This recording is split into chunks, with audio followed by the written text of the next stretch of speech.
So dear students, we are having this very important question. ये 2011 का question है, AMU 11th entrance और diploma engineering entrance का। ये सवाल बहुत ज़्यादा इम्पॉर्टेंट इसलिए है क्योंकि ये सवाल पिछले 10 सालों में करीब करीब 4 मरतबा पूछा गया है। ओके, तो मैंने वो सारे ही सॉल्व कर रखे हैं और एक बार मैंने इसको बहुत ज़्यादा डिटेल में सॉल्व किया है। तो इसी लेक्चर के डिस्क्रिप्शन बॉक्स में, आप नीचे वीडियो के डिस्क्रिप्शन बॉक्स में देखेंगे तो मैं वहाँ लिंक उस सवाल का दे दूँगा जिसको मैंने बहुत डिटेल में सॉल्व किया है, तो आप इसकी पूरी बेसिक्स समझ जाएंगे। ठीक, तो ये बहुत ज़्यादा इम्पॉर्टेंट सवाल है, इसको आप ज़रूर सीख लीजिए। ठीक, और एक बार जब सीख लेंगे तो करना बहुत आसान हो जाएगा।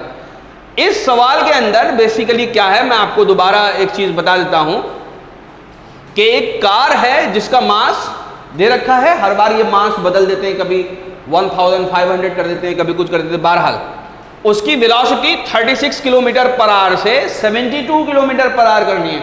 समटाइम्स ये भी बदल देते हैं, इस वेलोसिटीज को भी बदल देते हैं। तो 36 किलोमीटर पर आवर से 72 किलोमीटर पर आवर करने में जो वर्क डन होगा वो निकालना है इस 2000 किलोग्राम की कार का। तो कंसेप्ट ये है कि इसकी दो काइनेटिक एनर्जीज होंगी, एक 36 किलोमीटर पर आवर पर होगी और एक 72 किलोमीटर पर आवर पर होगी। अगर इन काइनेटिक एनर्जीज का डिफरेंस निकाल लें तो वही वर्क डन के बराबर हो जाएगा। Okay, this is the concept. तो आप डिटेल में तो दूसरा वीडियो देखकर समझ लीजिएगा, मैं यहां पर इसका अभी सॉल्व कर देता हूं।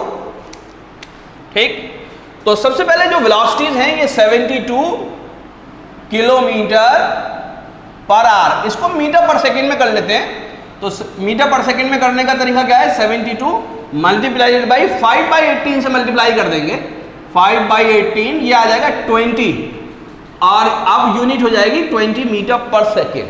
ओके, इसी तरह से 36 है, 36 किलोमीटर पर आवर है, इसको भी 36 को मल्टीप्लाई कर देंगे हम 5/18 से मीटर पर सेकेंड में बनाने के लिए, ये हो जाएगा 10 मीटर पर सेकेंड। तो सबसे पहला काम आपको ये करना है कि जो वेलोसिटीज हैं इनको किलोमीटर पर आवर में अगर दे रखी हैं तो इनको आप मीटर पर सेकंड में कर लीजिए, क्योंकि यहाँ आंसर जूल्स में है तो SI यूनिट में रखना है, तो ये आर आपको हटा देना है। ठीक, आपको यहाँ पर सेकंड लेकर आना है। Now the work done here, देखिए ये कोई ये फार्मूला लिख रहा हूँ, इसको आप फार्मूला मत समझिएगा, ये कोई ऐसा नहीं है कि ये फार्मूला हर जगह एप्लीकेबल होगा। इस तरह की प्रॉब्लम के लिए एप्लीकेबल होगा कि work done is equal to difference of kinetic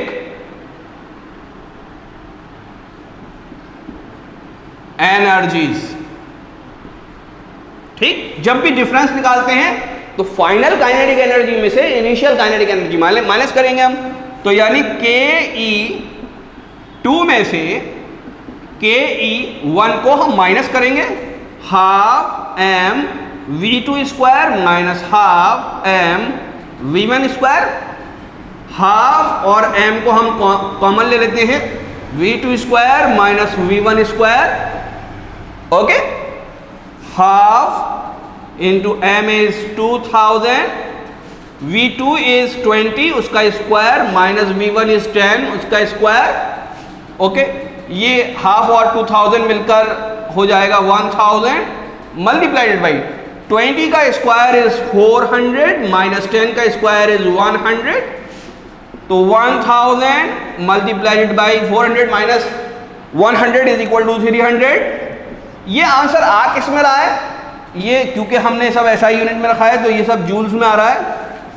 ये हो जाएगा 3, 1, 2, 3, 4, 5 जीरो लगेंगे जूल्स, क्योंकि 10 की पावर 5 की टर्म्स में दे रखा है या एक्सपोनेंशियल टर्म्स में दे रखा है, तो लिखेंगे 3 इंटू 10 की पावर 5 जूल्स। क्या आंसर अवेलेबल है? Yes, C is the answer. So in this way you can solve this problem.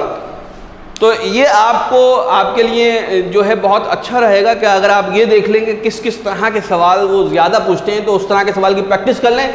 फिर आपको ये, अगर आप प्रैक्टिस कर लेंगे तो इतना लंबा कैलकुलेशन नहीं करना पड़ेगा। आप डायरेक्ट वैल्यूज पुट करेंगे।